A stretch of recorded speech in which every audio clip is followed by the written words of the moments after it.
Flex, the livest one in the section. Fit the runner, boy, you nigga, no question. You would run a motherfucker high stepping. Hey, you never had a big enough weapon. Motherfucker never learned your lesson. I'm a 88 pack nigga. I'm a 88 pack nigga. I mean, day walker, drink blood, things out, full moon, motherfucker, change like a hoe, nigga. I'm just a nigga from the hood trying to stack a little cheddar for the money. Yeah, buddy. Oh, yeah, buddy. Drew Titan Bronx on deck. Shout out to the mighty LDBC. We strong in this bitch. Happy Sunday, November 30th, 2025. The year's coming to a close. Let's do this roll call real quick because there's some things I want to get to. Like the video, share the video. They have this new thing called, what is it called? What's this new thing that we're doing now? Hype the video, whatever it is. Y'all do that. Hype the video. We do it. We are our own algorithm. Let's not leave it up to Miguel or his spooning boyfriend, Jerome, to do anything for us. Pillow biters. Let's do this roll call. Vince, what's going on? Del Riv, Jimmy Bernard. Sensei in here like crazy. Salute. Bionic Prince. Tim Harmon. 4-ounce Sniper. Eric Jordan. J Man. Steve L. The Mac. I Rock. Jalen Hudson. All right, let's get it. I can't get all y'all. Let's get it immediately. Stormy, how you doing this fine evening? Yo, what's good, man? What's good? Out here still trying to show my full support with my 3 channels.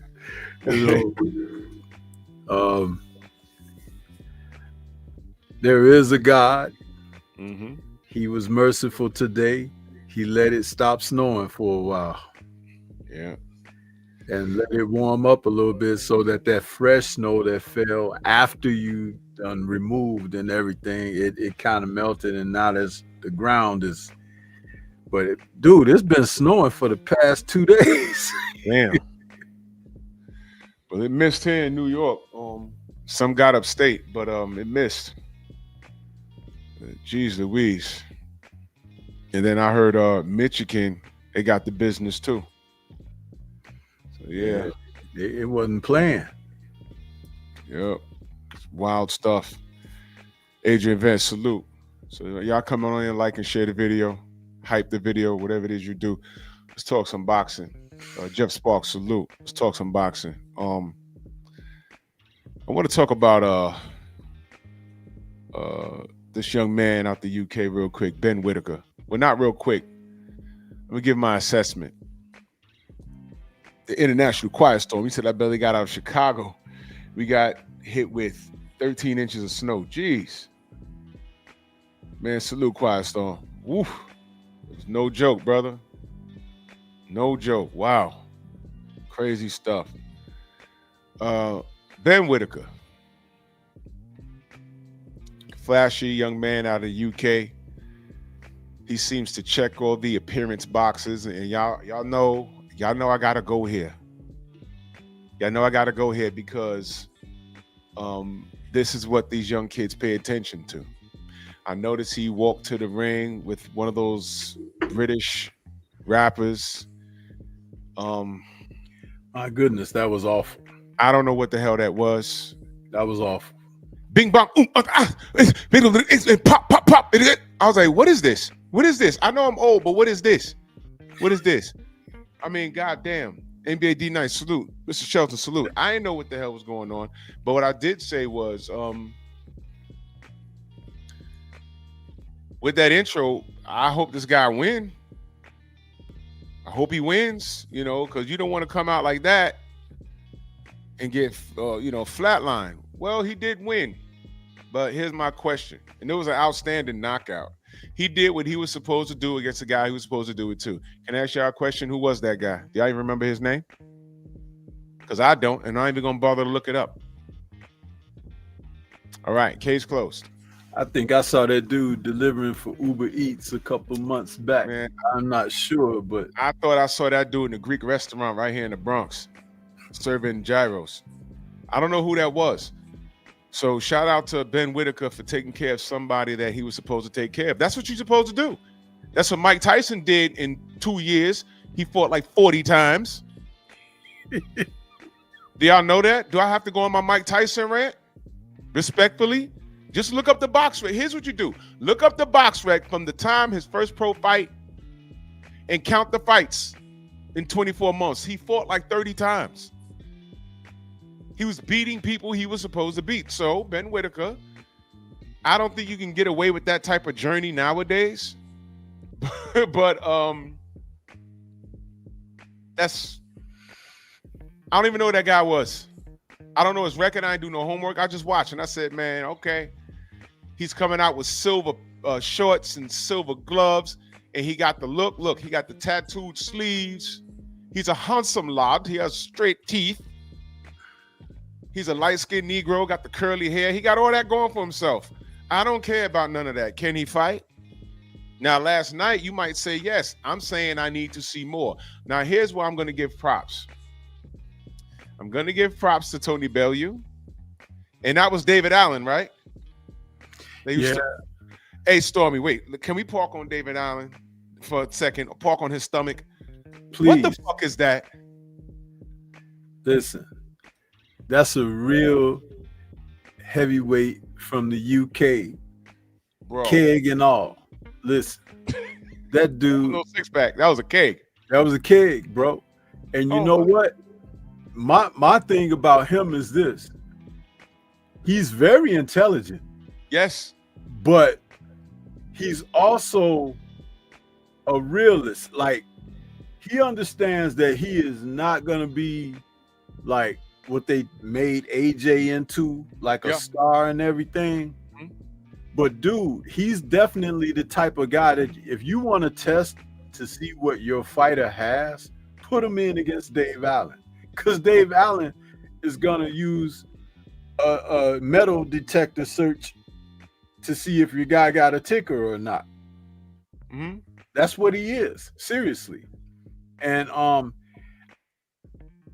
he may, if they're gonna continue to bring him on the air, they might try to persuade him, but it probably ain't gonna work to clean up a little bit because he looks like the guy that you sit next to at the bar when you watching the fights at the bar on the screen. Right.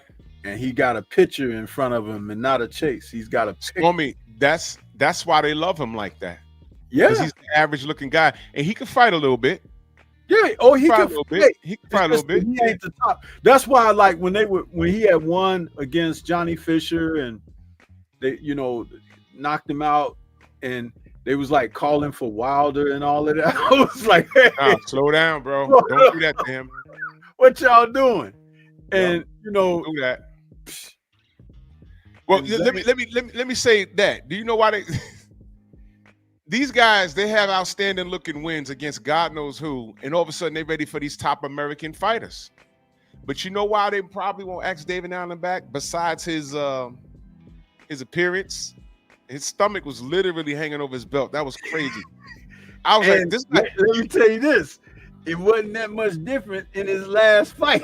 That's what I'm saying.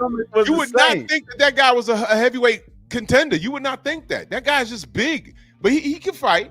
But here's the deal. You know why I don't think they'll ask him back? Because him and Tony Bellew was a little too honest. They were a little too honest. When they were assessing Ben Whittaker, I was just listening like, here goes the glorified BJ. Here it comes. Dude, Eddie Hearn did everything with the exception of get on his knees and unzip the boy's shorts in the ring. It's bad, bro. What he talked about and how he talked about Ben Whittaker, I was like, how? It's like, what are you seeing? What are you seeing? Here's the thing. I'm not trashing Ben Whittaker. Please don't get it confused. I'm not. What we're saying is what we say about everybody.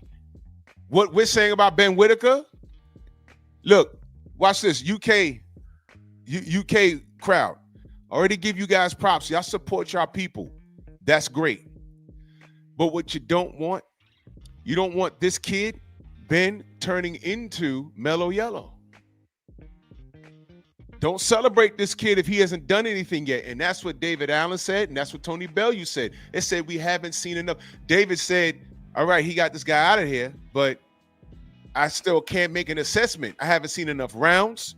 We already came off 2 fights ago where he fell out the ring, and everyone was like, hold on, bro. It looked like you quit that fight. Now, he ran it back and scored an outstanding knockout, but that still doesn't answer the questions. And I questioned that fight, the second fight, because I thought that Cameron laid down for him. I didn't want to go there, but that's what I said. I said it when it happened. Yeah. And listen, the guy he fought last night, what was the difference between the guy he fought last night and a cadaver? Who was that madman? The guy walked to the ring under his own power. That's the difference between him and the cadaver. But when you saw him laying on the canvas in the first round, he looked the same. He was ready for the mortuary. I'm like, you can't make this stuff up, man. Man, you know what? I'm not ripping Ben Whittaker. I'm saying if you saw him for the first time and you're a youngster and you don't know any better, you see the goods. But we're older gentlemen now. We've been around. All I'm saying is he might be the goods. But there's a big difference between Eddie Hearn and Frank Warren. Uh-huh. If you want to watch fight promotions, watch Frank Warren's events, Queensberry. He puts on matches. People get their caps peeled back and everything. Yeah. When you watch Eddie Hearn's promotions, it's a showcase. It's a show. They trying to bring stars to the people and all of that foolishness. Let's park there. Let's park there. Stormy. Let's talk about that, because I want y'all to understand we're not dragging Ben Whittaker. And I'm glad Stormy said that. We're showing you the difference.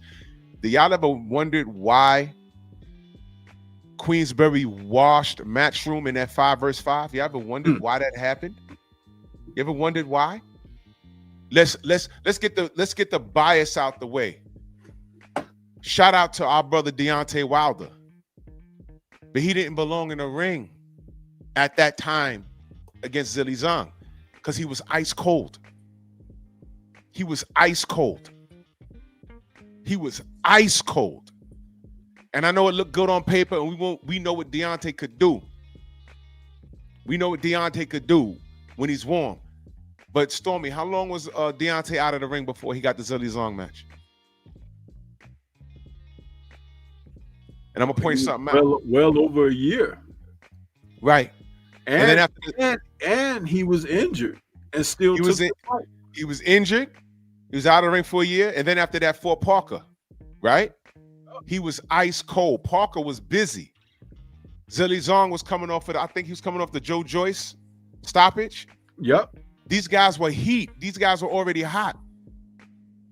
So for namesake, it looked good on paper, but I knew what it was. And it hurt me to see it end that way. But it's boxing, y'all. It's boxing. Look at what Eddie Hearn does with his guys. Look at what he's doing right now with Conor Benn, trying to put him and Devin in the same sentence. You know what Conor Benn is? Conor Benn pretty much is almost, as far as hype is concerned, not anything else outside the ring, but Mellow Yellow. Can I ask y'all a question? Name the world title that Conor Benn has won. Name it. There isn't any. His name is his dad's name. That's why it's popular. And he got a dub over Eubanks. Because in Eubanks' name is popular. You feel me? So why is he being mentioned in the same sentence as Devin? There's a younger, stronger welterweight Eubank that he ain't even trying to fight. Harlem Eubank. The one that what's my man name? That came to Philly from there? Catterall beat 2 fights ago. Harlem Eubank is a good fighter. He's UK top level, but why ain't Conor Ben trying to fight him? He wanted to fight the 36, 37-year-old Chris Eubank Jr., put all those stipulations on him in the contract and make him drain and be dehydrated again and all of that kind of stuff, and then want to walk around and pound his chest for getting a victory in the second fight when it really shouldn't have been a second fight. No. Because Eubank Jr., the thing is, what you saw out of him in the second fight is what his dad was trying to avoid for the promotion overall from the first fight. His dad saw that, but it just didn't happen in the first fight. What happened is his physical state and condition after the fight, how in crisis, that when his dad said he was touch and go, what he was saying was his son was severely dehydrated after that first fight. Yeah. He should not have been fighting Conor Ben again at that weight. That's right. He shouldn't have been doing it. So I don't want to veer off into them, but me and Sensei brought that up to make the point. These are the tricks that Eddie Hearn does. When he was working with Devin, he never said those things.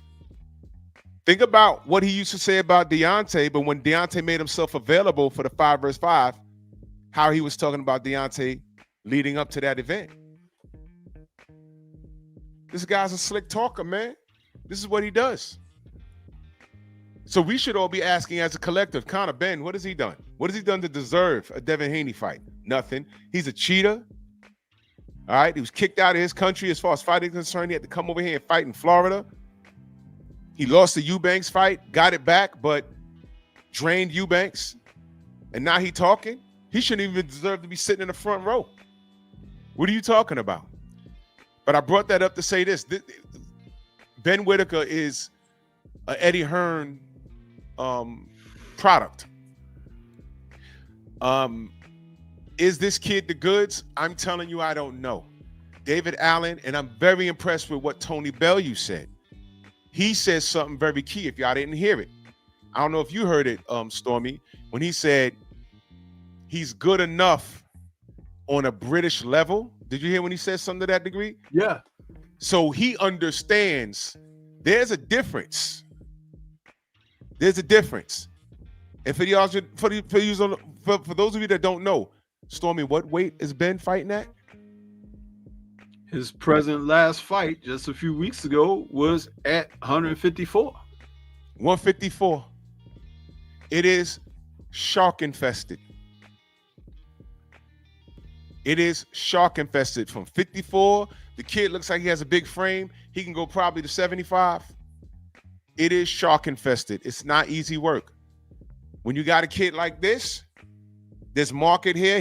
I'm pointing out his looks because you pillow biters, y'all like shit like this. Light skinned nigga, curly hair nigga, all his teeth nigga. He got the British accent nigga. Hey, Eddie, there's a market for this kid in the States because these kids like dudes that look like this. They like this. There's a market there. Don't fumble the ball. Have him fight here in the States. But you got to be careful. I know game when I see it. It's Eddie Hearn. But here's what's going to happen. Kids like this, they mosey up the ranks, and then they find themselves in the top 5 in all 4 sanctioning bodies. Then what you going to do? Storm, you said he's at 54, right? Who? Whittaker? Ben Whittaker. No, he's at 175. He's at 75. I mean, I got confused because I was thinking you were still talking about Conor Ben. 75. From 54 to 75, but what I'm saying is 75 is, that's what I meant, because I'm following you. That's what 75 is shark infested. Yeah. Now Benavidez is going to cruiserweight. You lucky. But look here, you got a couple of guys at 75 that's out of the UK. Mm-hmm. Huh? You got Liam Smith. Mm-hmm. You got Joshua Buatsi. Mm-hmm. You got Craig Richards. Dan Aziz. You got what's the other one? There's one more. Lyndon Arthur. Oh shit, I forgot about him. Yeah. And Lyndon Arthur got the European title right now. So there are guys that he could test the waters with, but I'm gonna tell you something. I don't think he's ready for any of those guys. Hey, look, and I know why you say that. For those of you that saw him for the first time yesterday, I'm telling you, I've seen this kid fight about 4 times already. I haven't learned anything, with the exception of I think that he bailed the fight when he fell out the ring. Now let me put this up here. He pulled that dude out the ring. Eddie Hearn will never let this fight happen. Forget down the road. This fight right here, it'll never happen. That fight will never happen. Get it? You know what? Eddie Hearn won't even allow him to fight the last guy that David Morrell fought. Eddie Hearn won't even let that happen. What was that guy's name? That David Morrell dude? Yeah, yes. Man. That guy was a beast. That guy was tough. I can't think of his name right now. He knocked Morrell down. That guy was angry. But whoever that, you know what I called him a light heavyweight Murtazaliev because that's exactly how he's fought. From over there. Can't wait. Those caveman looking Muslim dudes, the shaved head and beards. Yep. Those guys are dangerous. Those guys are dangerous. Well, Morrell fought one of those guys. And Morrell was in a fight that night. He got hurt, dropped and everything. So I don't see Ben Whittaker right now fighting David Morrell or that. I can't think of that. I got to look it up. Because that guy right there is dangerous. What you have right now, and I say this respectfully, what you have right now in Ben Whittaker is a marketing scheme. Iman Katayev. Katayev.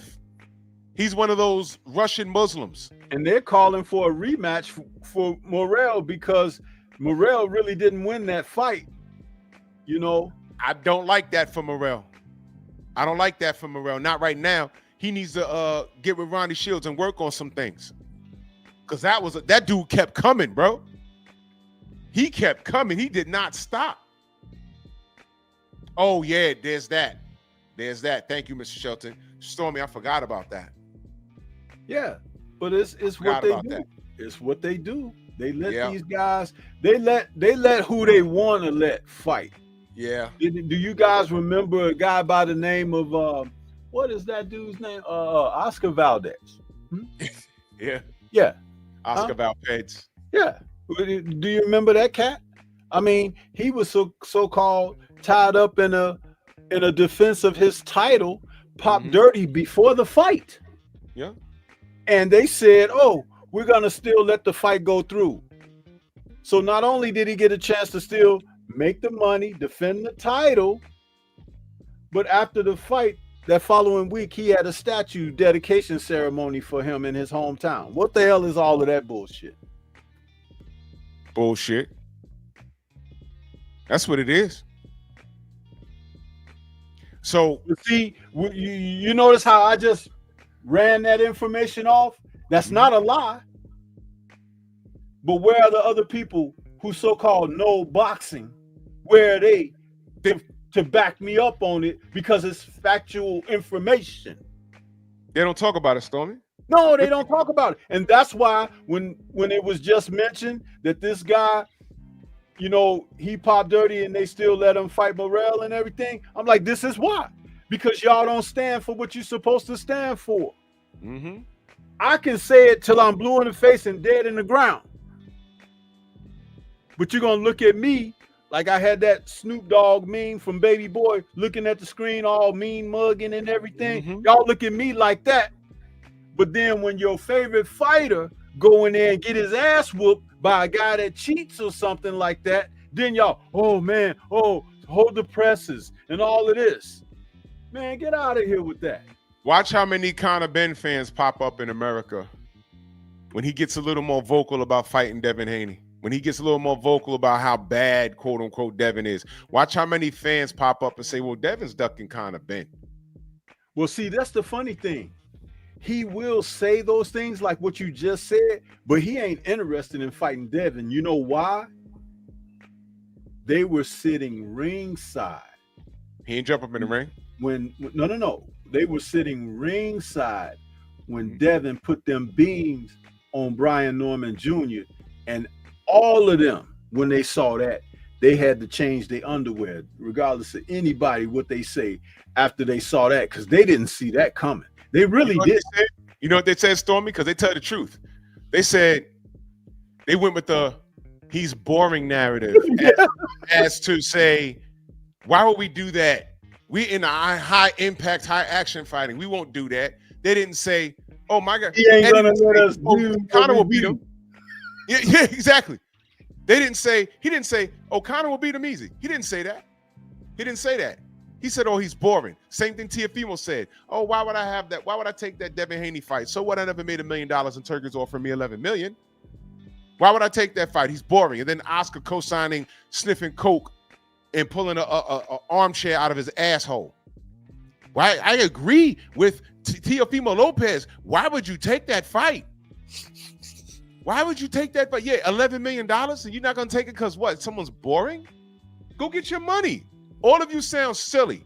You know what Conor didn't say? I'll destroy Devin Haney. That's how you make the fight. Gets attention.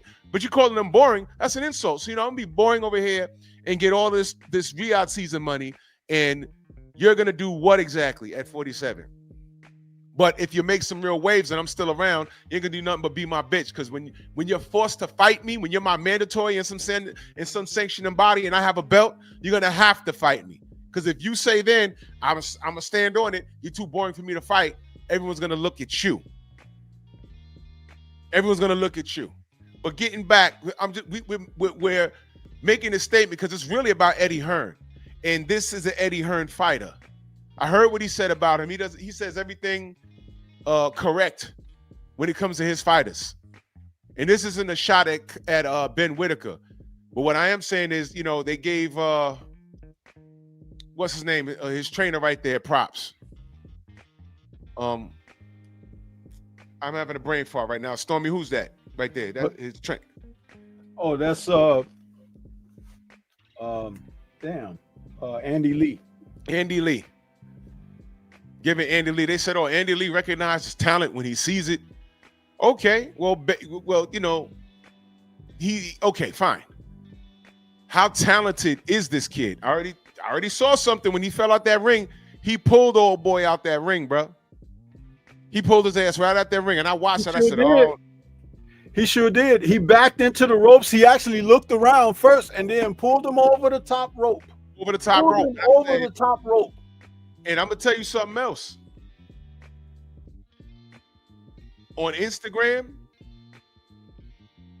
there's a majority of Brits in there, and all of them were saying, oh, come on, bro. Come on, bruv.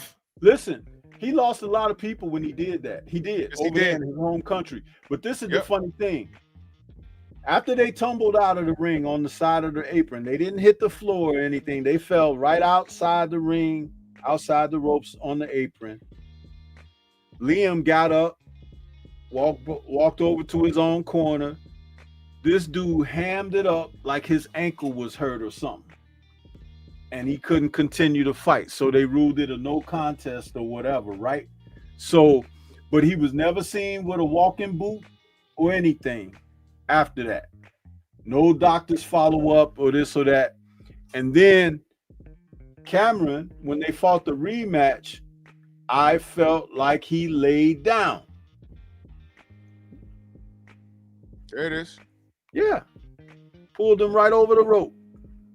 If you see it I'm going to try and find a different angle. But if you see it from a different angle, I tried to not think about that. Listen, it's the same thing that Bernard Hopkins did with John Pascal years ago. Same thing. Yeah. He looked for an out. And Bernard was, oh, my shoulder, man. It's like my shoulder hurt, my shoulder. He was holding it like this, like his shoulder. Man, he got in the locker room and was like, man, we're gonna have to come back and fight this dude again, but I gotta have a different game plan. That's what that was. I got this shit right here. All right, now look, this is it right here.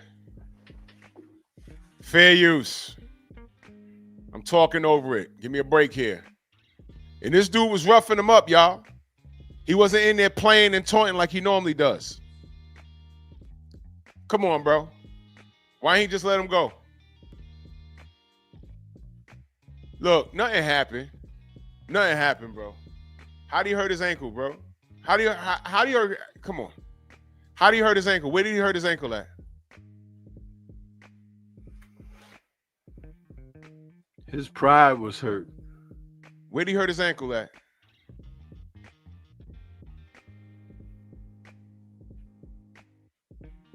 Nonsense. That was nonsense. Well, anyway, that was the fight where I said, uh-oh. The heat was turning up and he needed a way out. That's what it looked like to me. Yeah, because what was happening in the fight was Cameron was nailing him with shots. It was like, you know, because he usually does all this showboating and stuff. Mm-hmm. But Cameron was like straight boxing him. And with his experience, he was exposing him. And it was like, oh, this is easy. So he was coming on. I think that was like the 4th round or something like that when that situation happened. It was relatively early. Yeah, but it was starting to look bad for him. And guys like that always find a way out of the fight. Remember Montana Love? Yeah. They find ways out of the fight, bro. Whether they foul, they feint an injury, or something like this. This is why I tell people all the time. I say, watch boxing. Because you could see this stuff. Didn't I just say Bernard Hopkins did the same shit over 20-something years, 30 years ago, damn near? Yeah, that was when he fought what's his name? Chad Dawson. And I paid for that pay-per-view, by the way. Yeah, it was Dawson. I said John Pascal. But yeah, you know, because he fought, but not one thing about him, he fought a lot of rematches. So it's like I'm thinking about it was somebody he fought more than one time. But it's like, you know, he's done this stuff. Yeah, I think no, J-Man, I didn't say he's on the Montana Love route. I said these guys, when they look for a way out of a fight, they do things that are similar that you can, if you watch the sport, you can see it. You can say, oh, I've seen this before. I gave the Montana Love example. You saw him pull that guy out the ring. Yeah. Montana Love. Where he at now? He's goofed off. Because people don't, he been found out. So this kid, and I don't know if this is true. Well, he says it's true. His house was burglarized the other night too. So while he was out here making money, somebody ran up in his crib and stole his IBF belt, and they amongst the other things. You know what I mean? I'm gonna go with I'd like to think that that's not a work that he's doing. I don't like that. I wish hell on the people that robbed him. But keeping it boxing as it pertains to tonight's show, as far as report cards is concerned, I can't rate him because I didn't see enough. You know, I saw him go to war one time and he did that. You know what I mean?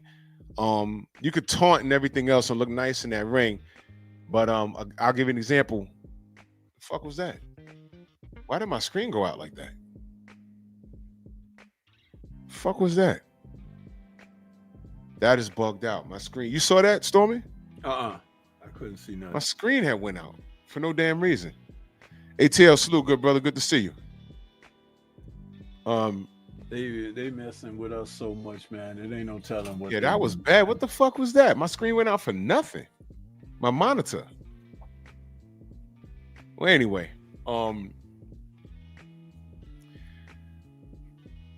Yeah, BVO, a gallon's good. A gallon is good throughout the day. Keep those kidneys refreshed. I can't give Ben Whittaker a proper assessment. I can't give him a grade because I haven't learned anything. What's bad is he's an Eddie Hearn fighter because I already know what the play is. He's gonna pump this kid up. He's gonna come out to the loudest rapper in the UK, and they're gonna be talking about he sells seats and everything else, and none of that matters because he's at 175 with Imam and David Morrell and all these other killers. You know what they might do? Now watch this, and look, this is just life. Anthony Yard just lost. They might get Anthony Yard to try and pass his kid the torch in a couple of years, maybe in the next 24 to 30 months when Anthony heals up. And based off what I've seen so far, I know it's far-fetched because of how we've seen Anthony Yard in his last fight, but this kid ain't no Benavidez. What we can say about Anthony Yard is he ain't talking about retirement. No one's telling him to retire that I've read. He's going to go rest, and he's going to get back in the ring. And I agree, Hand Dog. I think Yard is that battle-tested that he'll put this kid on a back foot and have him double and triple thinking himself. He's not that. Now, what he does between last night and, moving forward, that's something else. But I don't know where he's ranked. I haven't checked. I don't know who his contemporaries in the top 20 are. But I need to see this kid tested because I didn't learn shit last night. Now, getting back to what Tony Bellew said, he said exactly that. He might be good on a British level because Tony Bellew understands that once you start going. I would like to also question his gloves or hand wraps.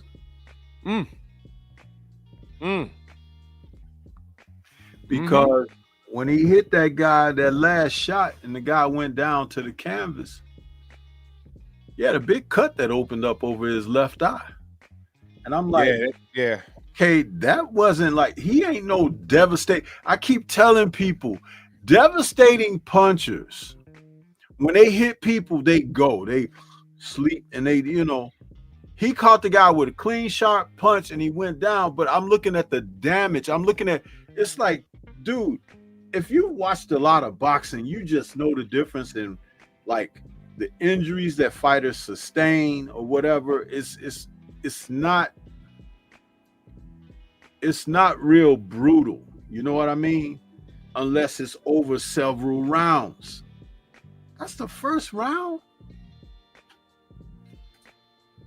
And see, Hearn is in cahoots with Dirty Dillons. I'm sorry. He really is. And let me clear the record, too, about Whittaker. He used to be with Boxer, Ben Shalom. So this was his first fight with Matchroom. And the irony is this. When he fought on Boxer, the showboating and stuff and looking good, hand speed and, walking away from guys and hitting them and stuff, that was his thing. But isn't it ironic, his first fight with Matchroom, he has this blitzing first round KO. And then you got Hearn in the ring after the match saying the stuff that he was saying. I'm just saying, if you guys watch the sport of boxing like you're supposed to, you could see through the bull crap, bro. You could see through it. And that's why Tony Bellew and Dave Allen were talking like they were talking. Because I'm going to tell you something. They won't never say it on the air. But Eddie Hearn ain't loved like that. He's not. And guys be knowing stuff. They know themselves. They know he's a dirtbag. That's why, I need y'all boots supporters Y'all better pray for this kid, man. I don't know how many fights he got with Boots, so I don't know what it is. But y'all better keep an eye on Boots because I don't like that. I don't like that. He's lining Boots up for something. And it ain't for his benefit. Boots has no business over there. He got Boots out of that welterweight division, which is what he had been trying to do since he signed him. Boots was originally talking about becoming undisputed at welterweight. And that was before he signed with Hearn. After he was with Hearn, he's kept saying it, even though they were saying different things. Hearn was saying, oh, we're going to move up to 154. And Boots was saying, I got no problem making 154. Remember, they were on different pages. Why is your screen going black again now? I see you got your lights off or something.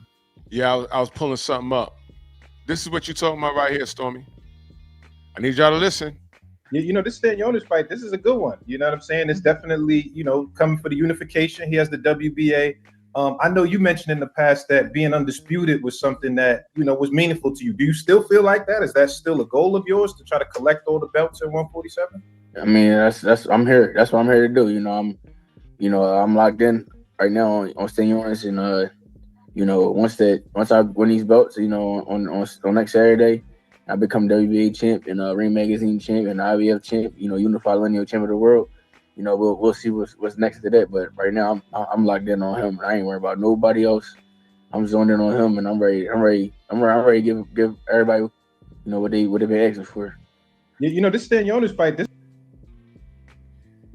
All right. Okay. The man said he wanted to be undisputed. That's what he said. Okay. Now all of a sudden he's at 54. I don't want to hear, oh man, Drew, you know, he looked like a crackhead at 47. Ha. Listen, Devin Haney was a damn near crackhead at 35. But he stuck around there and made weight and didn't complain and tried to fight everybody at 35. And while everyone was playing politics and ducking and dodging him, he still walked away from that division undisputed. So that's why I laugh at y'all when y'all have all this hatred towards Devin. I say, well, what's your favorite fighter doing? From 135 now to 147, if Devin said your name and you ain't answer, you a duck. But I don't want to go off on that tangent. Y'all need to be careful. What Boots should have been doing is talking to Bill on how to conduct his own business. And if you got to cut Bill a check for the information on how to get your own thing started, then you do that. A lot of these guys ain't smart, and they're very prideful. But look at what Bill and Devin has been able to accomplish, and look at what Boots is doing. He's ran up over there with Eddie fucking Hearn. I'm telling you, I'm not wishing it on him, but that has a potential to end badly. It's a recipe for disaster. But don't listen to me. Don't listen to me. But we're gonna see. Time reveals all truth. But getting back to Ben Whittaker, I've learned nothing. He got the look down. The rappers seem to love him. Eddie, bring the kid over here. Walk him around the mean streets of Baltimore. So, you know, those knuckle-dragging homosexuals can get another look at a light-skinned nigga with an accent. You might catch lightning in a bottle, Eddie. I'm trying to put you up on game. You know, the LGBTQ LMNOP community, they like niggas like this. You know what I mean? Walk them around Baltimore a little bit. Do that. Then go to Atlanta. Ooh-wee. Big rainbow community down there. Go do that. Walk them around ATL. Tell them to get a house in ATL. Get a house for him in ATL. And just tell him to train down there. Baltimore, ATL. Drive right up and down I-95. Get some eyes on him. Try and get him a Gatorade deal. Get him an Under Armour deal. Do that. Man, once he starts doing interviews over here and they hear that accent, it's going to be over. Forget the chicks. It's the dudes that are going to love him. But all money's good money, right? But here's the trick. You got to match them up correctly. And there goes the problem. Because 175 is shark infested. You go on and let David Benavidez go to cruiserweight. Don't get his attention, bruh. Because I can see it now. When David get done with this dude, he ain't gonna have no eyebrows. He gonna punch some shits off. That kid is every bit the monster that everyone says he is. Yes. I really didn't pick Anthony Yard to like win respectfully, but I didn't know he was gonna get beat up like that. Kovalev ain't beat him like that. Better be if beat him, but better be if Benavidez was beating on him to the point where I'm looking at it like somebody got to stop this. That happened because Benavidez recognized that Yard is just a physical specimen and nothing more. Yeah, He's that's got absolutely nothing under the hood. I looked at Yard when he was throwing punches at Benavidez because he's very heavy-handed. He hit David Benavidez with a couple of shots. I think it might have been in the second round. And David, you reading body language, David looked at him and took a step back as if to say, I got to be careful with this guy because he's heavy-handed. But he didn't, his physicality didn't match the intensity of what was supposed to be a competitive fight. And once David Benavidez, like any other good fighter at the top class of the sport, when they recognize that a guy ain't gonna compete, they're gonna eat you alive. And that's exactly what he did. He did exactly what he was supposed to do to Yard. Yard knows when his nose got broke, he was more concerned with wiping at his nose and everything. It's a fight. If you was fighting, maybe your nose wouldn't have got broke. Maybe you would have broke the other guy's nose if you had thrown some punches with some intensity, with bad intentions. You in there, yeah, you look nice, your muscles and all of that. But that's all that's good for to look at. It don't mean you winning shit. Yeah. That guy that you mentioned earlier that sit around there with the keg, Dave Allen, he got more fight inside of him than 100 Anthony Yards. And he ain't even at the top level of talent, but he got more in him than Anthony Yard. Yeah. I hate to see that because I watch fighters who don't come to compete. I be calling for the other guy to smash him, get rid of him, drag him, dog him, and make it look like he should never get in a boxing ring again. Because you don't play boxing. It's a real thing in there because you can lose your life. You can lose your life playing around. Hell yeah. Playing around, get hit with a shot, get a blood clot, and you out of there. Yeah. At what point of that fight against Benavidez did Yard grit his teeth and go in there and say, sucker, I'm going to knock your head off? None. He didn't put him on the back foot one time. Not one time. I don't know what he was laying on the ropes looking for a counter. What was he? I didn't understand it, bro. Did you see? Go back and look at the knockdown that Devin got against Brian Norman. Look at the intensity of Devin when he threw those shots to put that guy on the canvas. And tell me when the last time you seen Devin look like that in a fight. Yep. He was sending a message to that boy. Yep.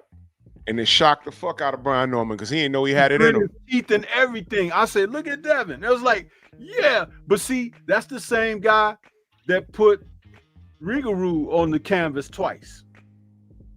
Yep. Sure did.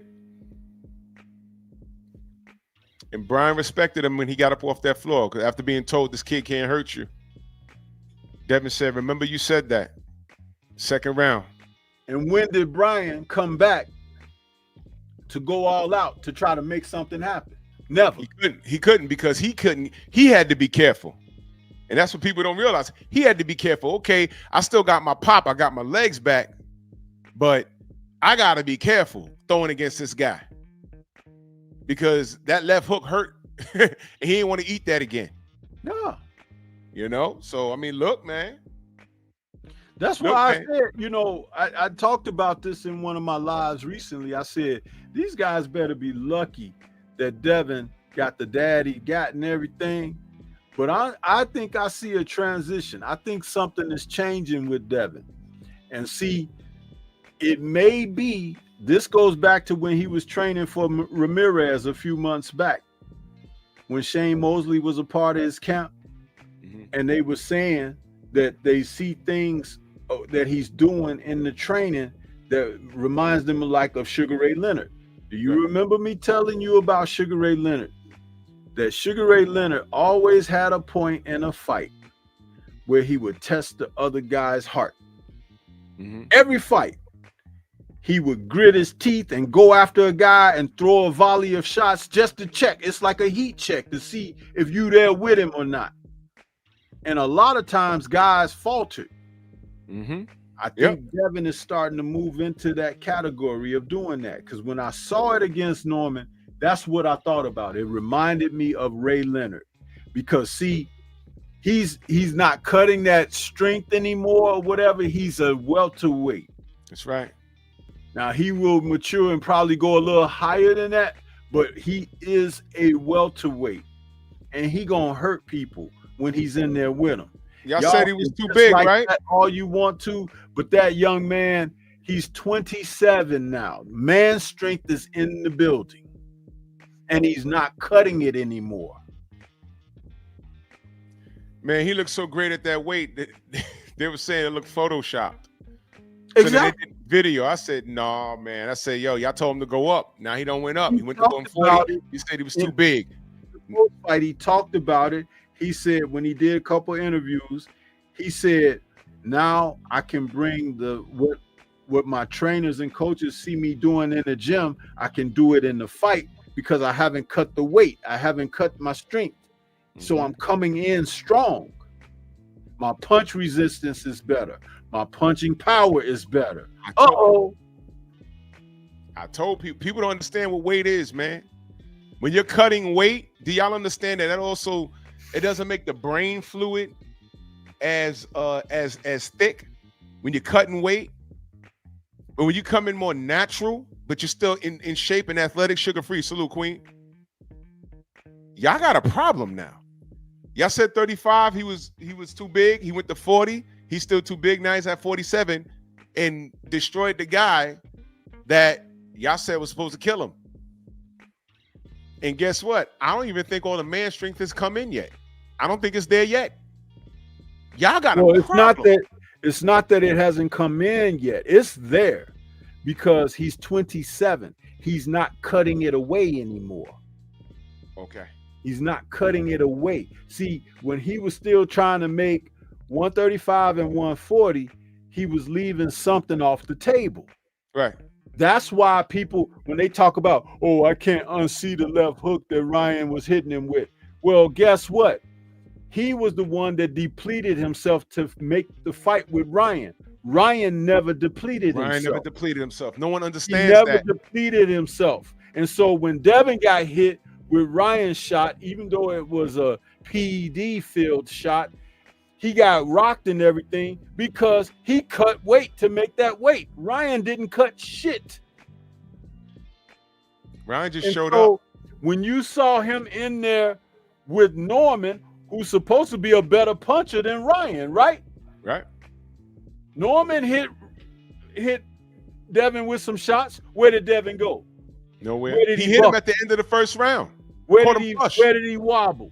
Huh? Where did he stumble? Where did he hit the canvas? Where y'all who can't unsee shit at? Where you at? They don't see this live. Or they see this live, they just don't want to talk. Y'all don't want to talk boxing? That's cool. I'm trying to throw y'all another lifeline. This kid, Ben Whittaker, y'all like these pretty niggas, so go ahead. I'm just saying, I don't give a fuck about his looks or not. I'm just saying, can he fight? I can't tell you based off of this. And salute to David Allen and salute to Tony Bellew because they kept it a bean. David Allen said, I don't have enough data to give him a proper assessment. I appreciate that. All right. Tony Bellew says he might be good, but on a British level. I understand that. So that's honesty right there. That's honesty. And I can't unsee him yanking, or what's his name, out the goddamn ring that night. Now, he came back and blitzed Tommy and got him out there in the rematch, but I still haven't learned anything. And now I'm seeing Eddie Hearn talk about this is the next big thing. Listen, I remember what you said about Anthony Joshua, but I can't unsee the Andy Ruiz fight. Speaking of fat bastards that just can fight, Andy Ruiz is one of those guys. He went in there with looking like a bag of potatoes and beat the shit out of AJ. And AJ came back in the rematch and won with a jab because Andy didn't take camp serious or whatever happened. But I remember what you did with AJ and everybody else, bro. I don't believe you, bro. I don't believe you. I don't believe you. So this kid has to get the work.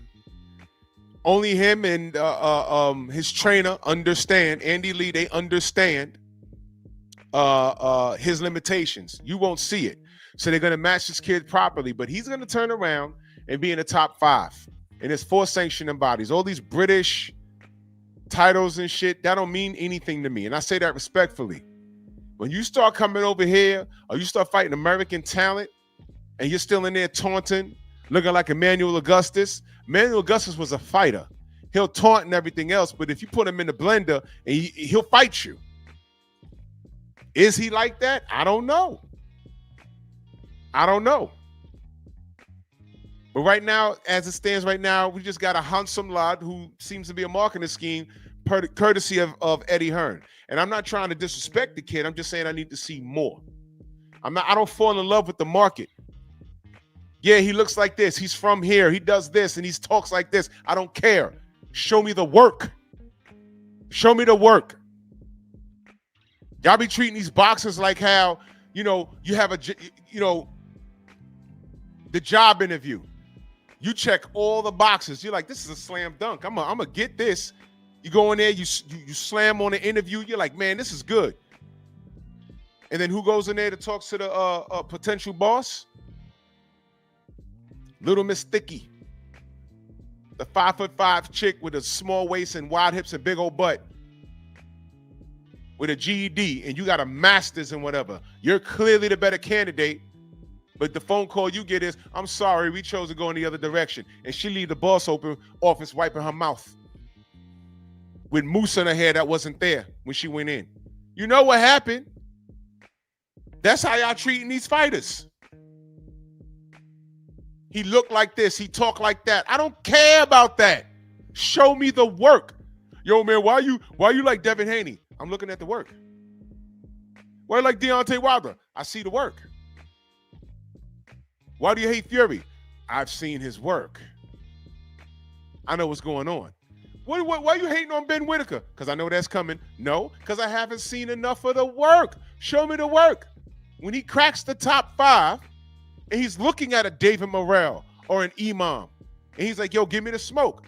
I'll watch the work. Is he the next big thing for real? Or is he gonna end up like the good brother Anthony Yard? At least we could say Anthony Yard, look, at least what I could look. You know why I fucks with Anthony Yard? Check the resume. See that? Hootie Duck. The guy fought everybody. He fought everybody that you needed to fight. He fought Beterbiev, Kovalev, and now you can say he fought Benavidez? Stop right there. What did I say? You don't have to win every fight to have a great resume. Let me name some of the fighters from the UK that are ahead of him. Callum Smith, Joshua Buatsi, Willie Hutchison, Zach Parker, Anthony Yard, Ezra Taylor, Craig Richards. Right now, he beats none of them. No. As it stands right now, Stormy, I think they out-tough him.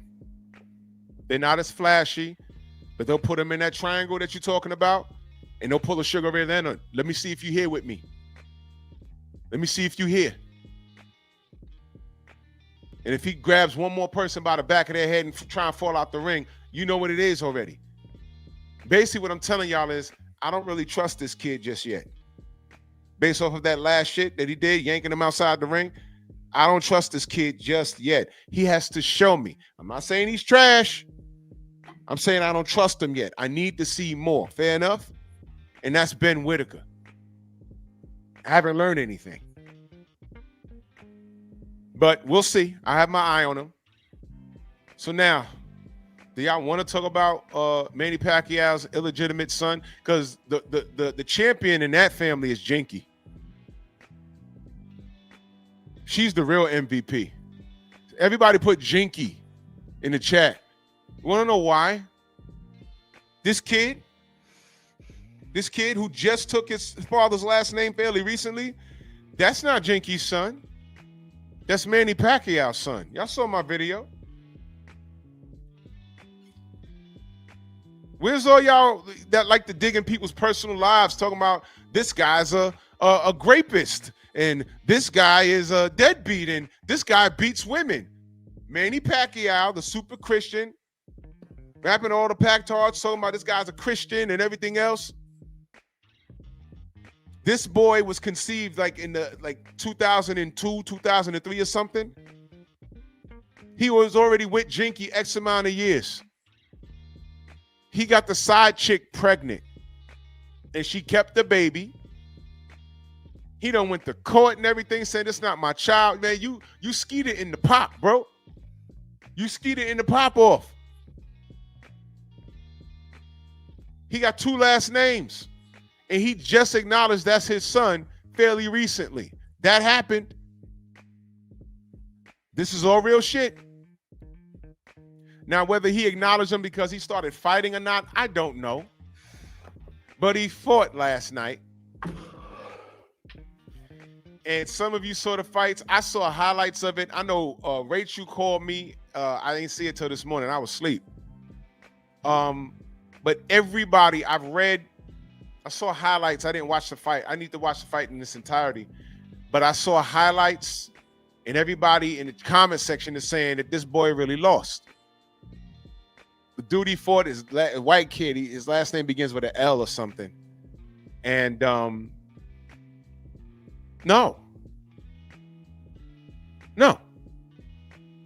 Now, could he get better as the years progress?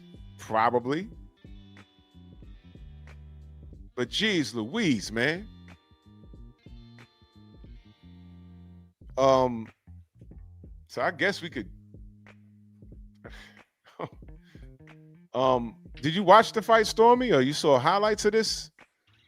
With Pacquiao's son? No, I didn't see that because I was out like a lamp, man, because, you know, with snow removal and stuff from yesterday. Yeah, I didn't even do my post-fight show. That's I didn't do a post-fight because I was out of it, bro. I was tired. That's why I thank God today for being lenient on us. I'm like, because too many of those days in a row, man, I'm gonna be wiped out. Man. Hen Dog, he says it was, that guy's name was Prince Blizzard, said his name was Laley. Yeah. Hen Dog said it was his first fight. Yeah, you know. Bernard Hopkins lost his first pro fight. I think Juan Manuel Marquez may have lost his first or second pro fight. I mean, cool. Can he get better? Probably. But based off of the highlights, it looked very sloppy. And as it stands right now, he just looks like his dad and has his dad's last name. I saw him hitting pads in the dressing room, and then Manny pushed him to the side and was trying to show him how to give a body attack. And Jinky standing there. And I'm like, you know what, man? All right, you know what this is like? Well, not exactly alike, but similar. The first Creed film, when Apollo's wife, played by Felicia Rashad, walks up to Adonis, and he's in, juvenile something, and she looks at him, And I was like, man, this kid's always fighting. And she says, well, okay, what's your name? He said Adonis. I think his last name was Johnson, and his mom had died. Turns out his mom was Apollo Creed's side piece or mistress, and he knocked her up and made Adonis Creed.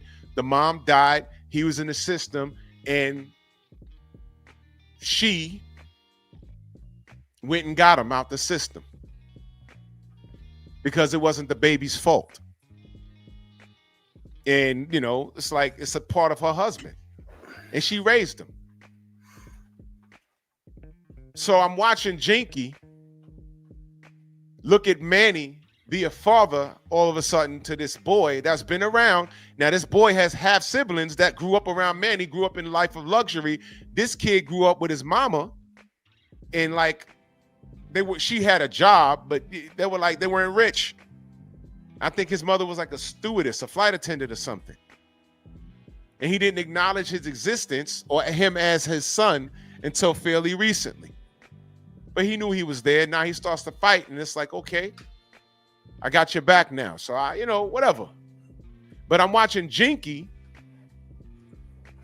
watch this boy hit the pads, and it's just odd. I can't stop looking at Jinky. I'm like, God damn, how much is she gonna put up with? Christian, how much you gonna put up with? This is crazy work. This kid ain't asked to be here. It makes me wonder, he's fighting like, yo, daddy, look at me. Look at me. I'm trying to be like you. Is this one of those things? If that's it, young man, never fight again. Because I watched those highlights. There's certain cats that have talent, and they Stormy, you ever saw someone walk into a gym as a novice and you just start working them out and they just start doing it like they've been doing it for a year already? Yeah, we see one that now he just got a heavyweight title called Fabio Wardley. There you go. There you go. You just start doing it. It's like, man, how long you been doing this? Oh, well, I don't know. Just do it. They're like, what's going on here? Now you want to take it and hone it. But I don't see that with this kid.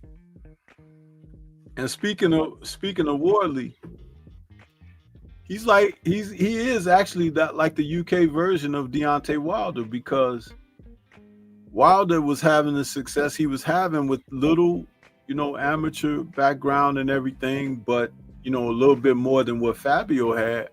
Mm-hmm. But Fabio is getting the same in the ring experience results that Wilder was getting. But the difference is they don't badmouth him. They just don't promote him. Right. They don't talk about him. But over here, they were badmouthing Wilder. Wardley, and I talked about this on my show earlier. Mm-hmm. The reason that Usyk gave up that title belt is because they don't want to be drawn into a situation where Usyk has to fight that guy and ends up losing to him. Right. Because he doesn't have the pedigree that Usyk has. And it would look really bad in the sport of boxing that a guy who basically is a novice comes up and becomes the heavyweight champion of the world, although it's one of the best stories that could happen for the sport of boxing. So they put a obstacle up, a roadblock, a detour, so that the history don't take place. Do you see the manipulations that take place in boxing? Yeah, man, they do. They do. What's fortunate for Wardley is that he's over there. They understand what's going on, and they won't thwart him as bad. They'll let business get in the way, and the average person that don't know what they're looking at, it'll go over their head. We know better, though. With Deontay, they legitimately tried to kill him. Yeah. They legitimately tried to kill him. They had to, because he already had a title. He had the green belt. So they literally tried to kill him by way of business. Daniel Kinahan, poisoning, faulty equipment, everything. I was surprised. They were 2 seconds from shooting his plane out the sky. I believe that. But I don't think they'll do that to Wardley. They'll move titles around and make it harder for him, but they'll wait for Usyk to say, yo, I'm done. And then they'll let nature take its course. They'll let nature take its course. That's what they'll do. But Wardley's a legitimate threat. I like Fabio Worley. I really do. And I wish him continued success, man, because it's organic what he's doing. It's very organic. Absolutely. That's how you know he's on a certain trajectory, and they keep throwing these roadblocks and obstacles in the way, just like Devin is. Devin, if the people fight him that should be fighting him, you will give him the opportunity to show how great he truly is. But these people be walking away, they give up belts, they jump weight classes, and make all types of excuses so that it doesn't happen. But what God puts in place for somebody, no man can detour it or stop it from happening. Right. Can't Just like Rolly didn't want to fight Devin. Now look at Manny saying he ain't interested in Rolly. See that? More on that. More on that tomorrow. You see? Let me ask you a question, Stormy, on that. What's the prize in fighting Manny Pacquiao at this current stage? What's the prize? There is none. There is none. Manny has no value. And don't let people tell you that he does. He's 50 years old, bro. Seriously. He doesn't. And you're looking at his son just had his first professional fight last night. That's what, okay, if you want to do something, invest your time into that boy so he can become a legitimate pro fighter. Sit your ass down somewhere. Because you screwed off your money and your life and everything, we're supposed to pull out the violins and do a GoFundMe. No, get the hell out of here. I ain't paying for no Manny Pacquiao fights. It's over for you, bro. It's over. I'm telling you because they won't tell you. It's over for you. It's that young man's chance now, and he's already off at a bad start. Because the focus is on you. You hear that, Rolly? So you're gonna try and pad your legacy by getting an old Manny Pacquiao name? Hold on, Stormy, take over. Give me one second. Sir. Yeah, nobody has to buy into that foolishness, and you got people out here that want to entertain that. Manny Pacquiao has had his day. There are a wealth of young fighters of today that should be getting the headlines. And the ones who don't want to step up to the plate and fight, they shouldn't get the headlines. Guys like Teofimo, how many fights has he refused or rejected or turned away or run away from? How many? And you guys still want to mention his name? Mention him when he fights somebody. You got Tank Davis, same situation. His lure is the out of the ring stuff, and that always ends bad.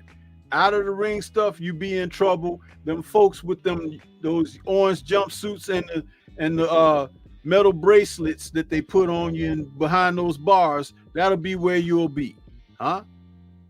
But there are plenty of other fighters who give their all to what they have to the sport, and there's a small window for a fighter, because each and every time you walk up those stairs, that could be your last time. Just because someone has had a 10-year career doesn't mean that everybody is entitled to a 10-year career. Gerald McClellan was one of the best fighters happening in the sport of boxing until he went over there to the UK and fought Nigel Benn. And it was all over that night for him. And the best man didn't win the fight. You just never know what's going to happen. That's why you put your total focus in, you put your dedication in, and you try to make it the best that you can. But along the way, you do your best to take care of yourself as well. You surround yourself with the best people possible that you can, so you can do things to be successful in the sport. Listening to some of these guys out here that be talking this foolishness, man, it's like I just look and I have a smirk like, man, this is foolish. This is foolish. Why entertain Manny Pacquiao? Why entertain Floyd Mayweather? Why? Those guys have had their career. It's a new day. It's time for new people, new blood.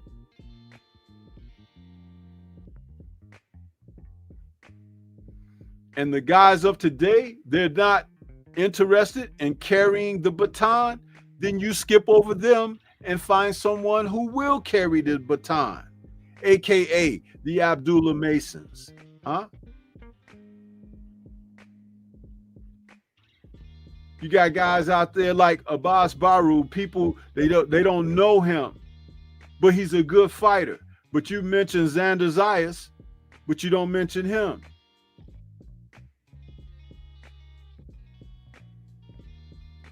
The whole point of it is boxing is a global sport.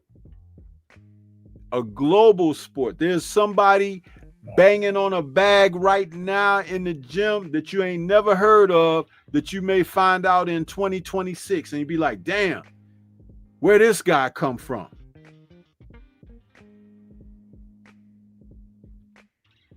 That's how the sport of boxing works.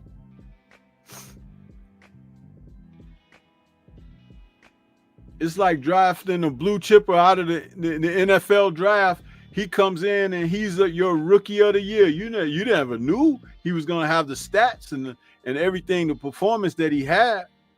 And the guy whose position he's taken, who's been a pro for the past 4 or 5 years, now he's expendable. You can trade him and get some more value to the team. The wheel does turn, and people need to wake up to that. You have a small window to be successful. David Benavidez is a smart young man. He's in there now. He's saying, you know what? He's going to go on up and fight Zerto. You know why? Because these other guys are playing games. That's right. They're playing games. Dimitri Bivol told anybody listen that he had to have a surgery or whatever. That's why he couldn't fight his rematch with Beterbiev. But what really is going on is Benavidez has arrived too. So you got the two evils that you're looking at, Beterbiev and Benavidez. It's like, wow, which way do I go? And David is like, I done played this game with Canelo already at 168. Yep. I'm not going to hang around 175 and continue to let these guys extend my career because they can't figure out whether they want to get in the ring with me or not. Let me go up and fight Zerto. That's right. That's good stuff. That's what Devin is doing.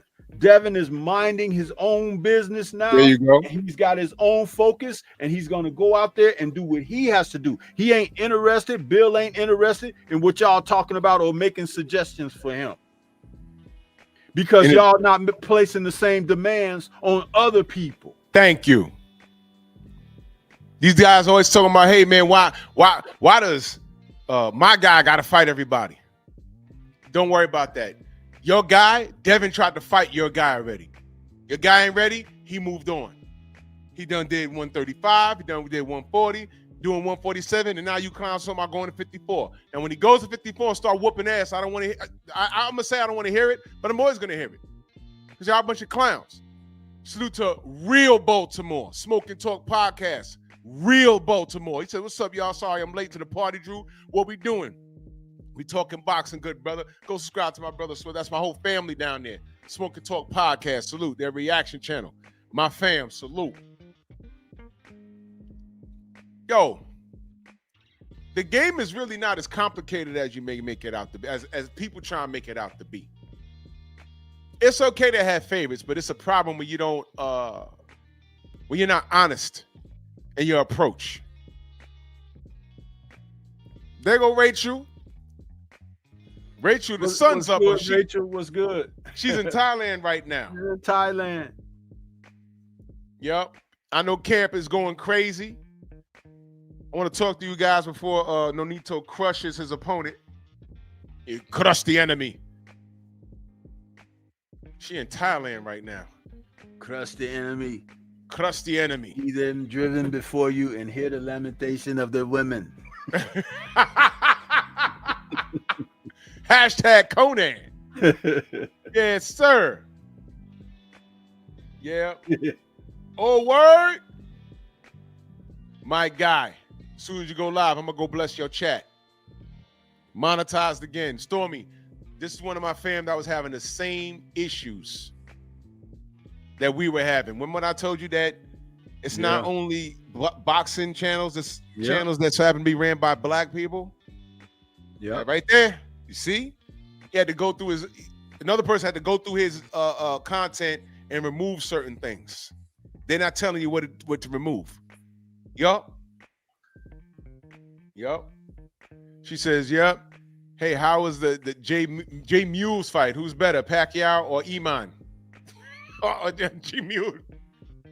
They all Manny's a Hall of Fame fighter, but I just got through cooking Manny Pacquiao, Rachel, because Manny need to go sit down somewhere. Yep. Manny gonna fuck around and die. And his boys ain't as good as him.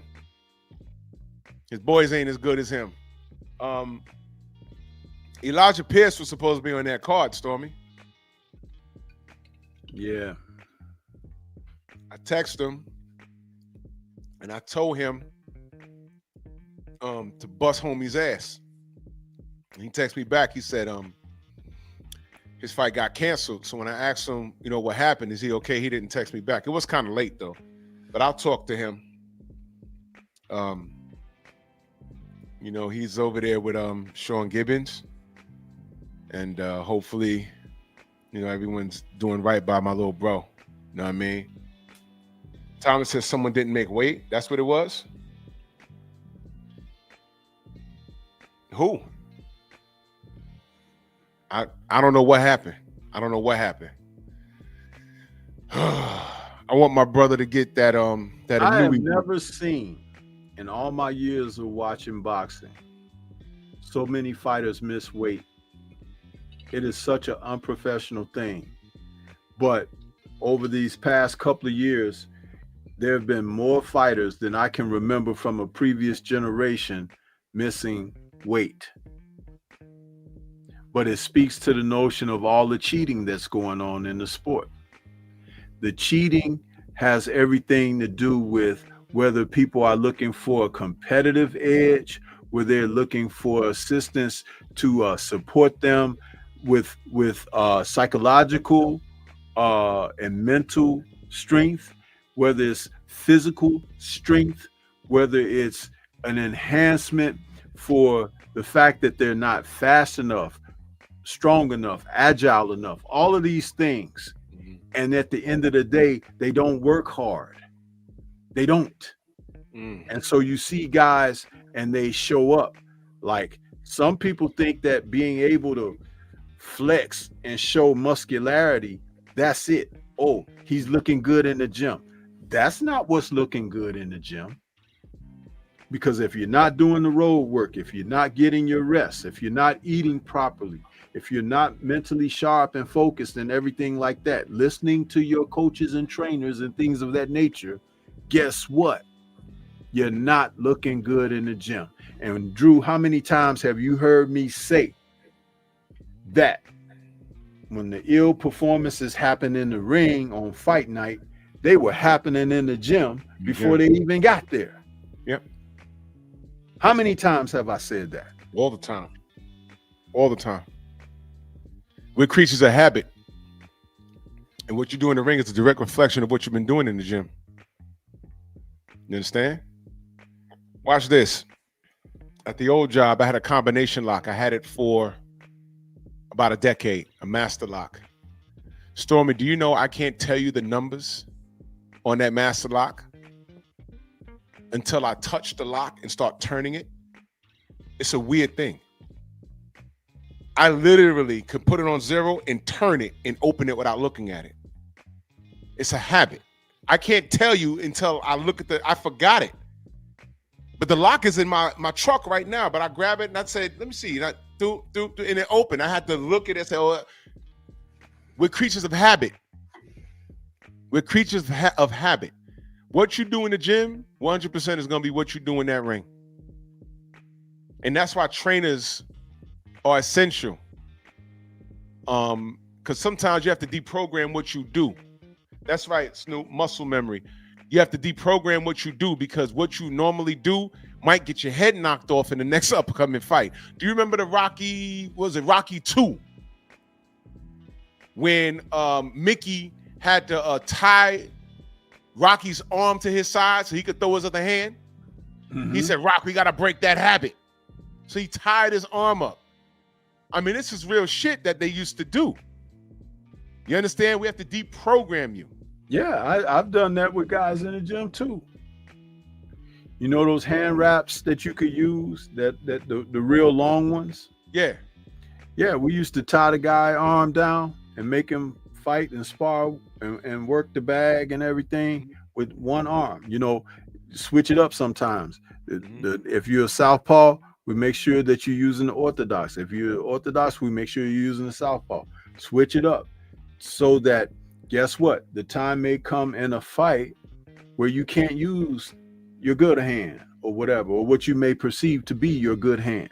So you get accustomed and adjusted to the fact that you can make that adjustment in a fight.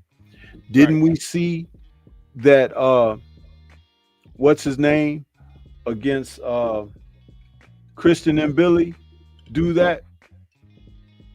What's his name? What's his name? Sergey.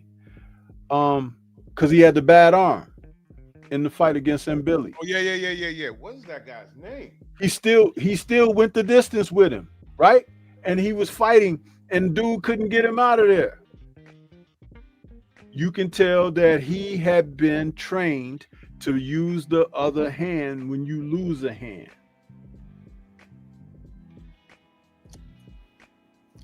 Yeah.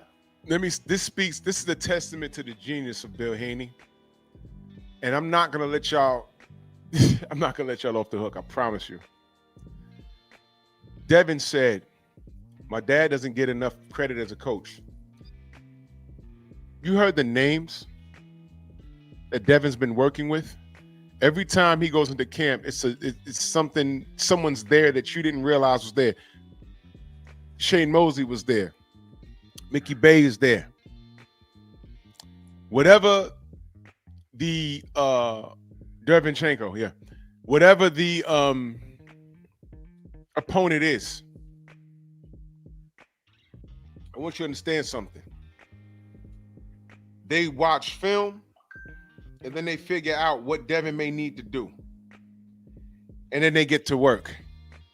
Whatever Bill can't do, he gets someone in that camp that can do it. That's being humble and understanding what your limitations are. You saw that in the Creed movie when Adonis looked at Rocky and said, "Hey, Rock, man, you watching?" He says, "Oh. I might not be over there talking to you, but I'm here. I'm watching you. I know what's going on." Rocky knew at his advanced age what he can and cannot do, and he was able to get Adonis the help around him to get him where he needed to go. Derrick Gaines, the legend, salute. You feel me? It's coaching. Understanding your product. So I'm looking at the latest Pacquiao, and I saw the goddamn highlights, and I got to tell you, all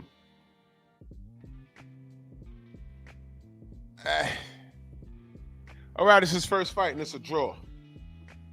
Should have been a loss according to everything that I'm reading. But listen to me.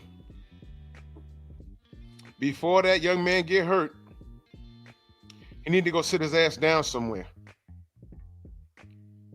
Because I don't want an accident in the ring. Your father's your father. You're not that. You just look like him. Go sit your ass down somewhere.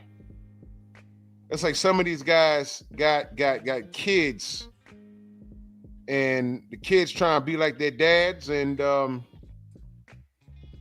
doesn't work out. Your dad was very talented, but you're not. There, I said it. You're not. So I say this respectfully. Mr. New Pacquiao, go sit your ass down somewhere before you get hurt. I'm trying to find this picture because I want to show y'all something. Yeah, Manny Jr. What's his? Oh, there it is. What's his name? Manny Pacquiao. Go sit your ass down before you hurt yourself. Seriously, go sit your ass down before you hurt yourself. And I say that respectfully. I don't want to see you getting hurt. You can't play boxing, bro. Don't do that to yourself. You're gonna get fucked off. From the highlights that I saw, your footwork was terrible. If you was fighting anybody that knew how to punch and understood angles on a better level, he'd have been on the floor looking up at those goddamn lights with the moths flying around it. It was disgusting and ridiculous. Manny, go tell your son to go sit down.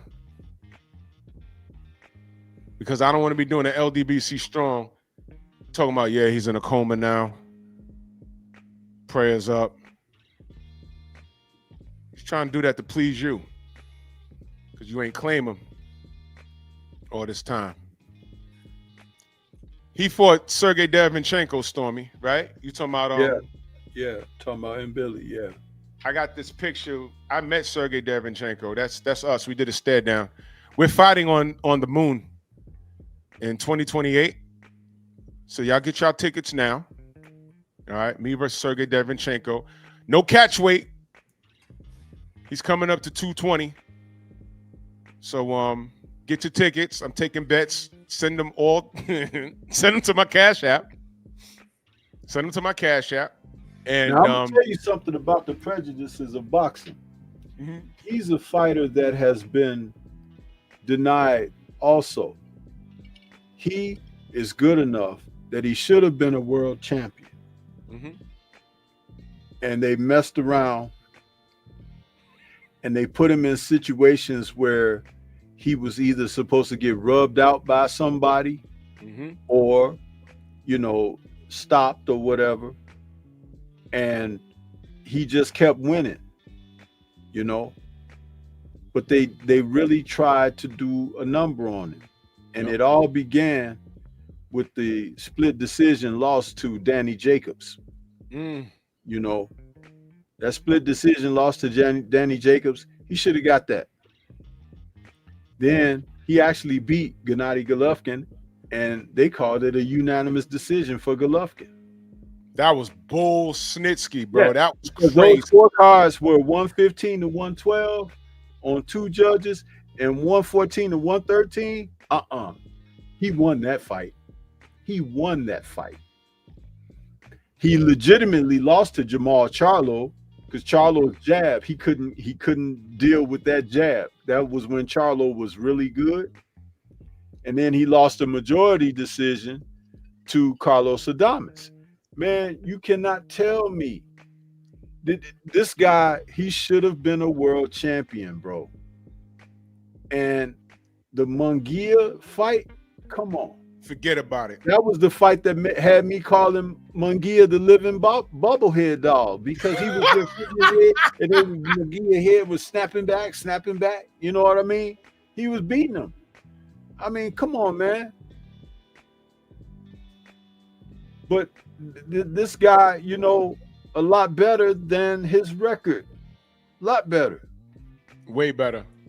When he came up to that day, that was at the Palladium, Blue told me, he said, yo, he was sparring with Berlanga.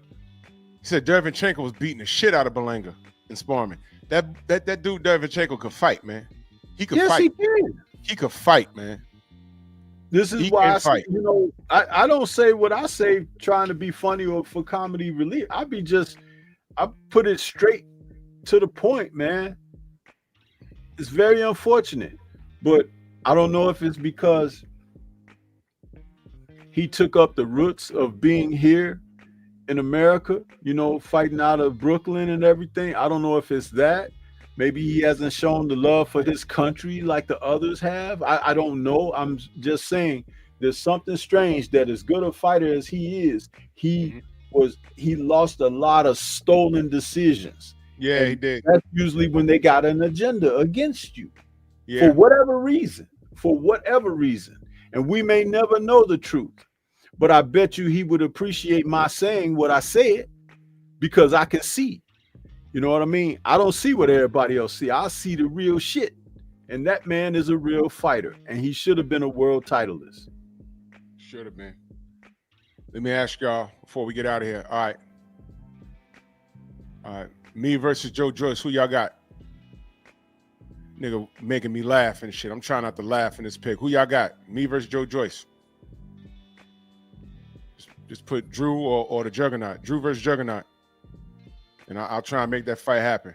Y'all gonna have to pay me though. And me versus this cheating ass nigga right here. Joe Parker. You'll never get past the cartel, bro. I'll never.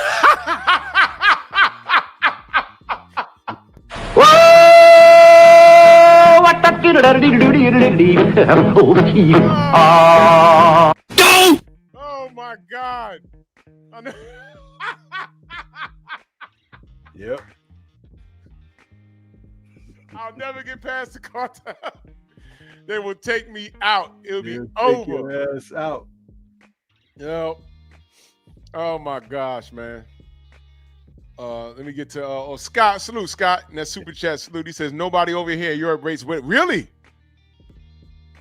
Let me ask you, Scott. Ask him what did that first Cameron fight do it for him? Ask him that. That's the question. I mean, hey, listen. Y'all don't rate the dude? I mean, y'all think he's a hype job? Is it because of his style? Is it because of Eddie Hearn, his affiliation? What is it?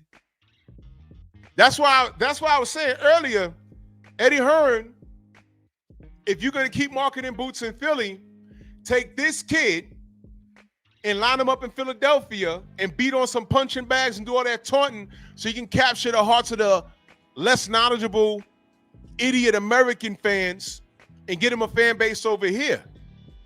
Because they like this shit over here. They like guys like this. They like that. Scott, they'll love him over here. The gays and the baby mamas will love this kid. Said he's just crap. Yo, look. Scott over there. They don't like him. Look, I just said I have to see more, but look, he over there. We gave him an honest assessment. Shout out to David Allen. Shout out to Tony Bellew. I don't disagree with them. They said they need to see more. David Allen said, I haven't seen enough. So he got some things to do. So Eddie Hearn with the marketing scheme. We're going to see. But if he's smart, you throw him on the undercard of every Boots event you throw. And at 75, eventually, he going to crack the top 5. And he going to have to see somebody. We're going to find out about him. We're going to find out. Says he's hyped up over the Olympics. Look at Frazier Clark losing against Jamie, ABC. Woo. See? Listen, this ain't me talking. See?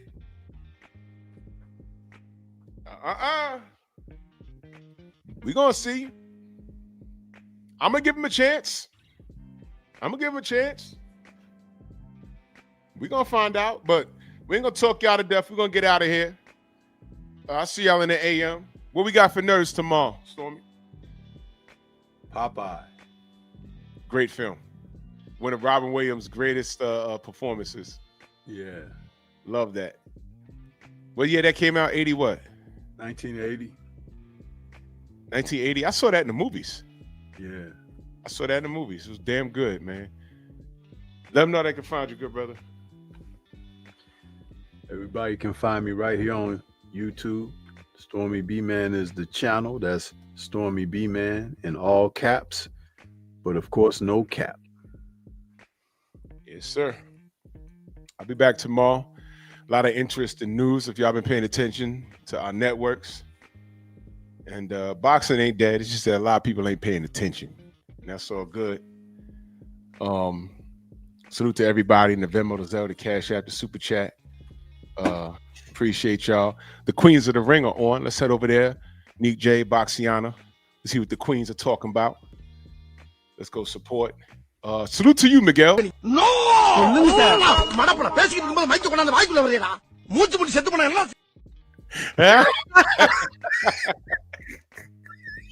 He inhaling mics in San Francisco. You motherfucker. Oh. Yo, man, I'll catch y'all in the AM, man. Salute to all of y'all, man. Bronx on deck. Move! Why are you gay? Who says I'm gay? You are gay.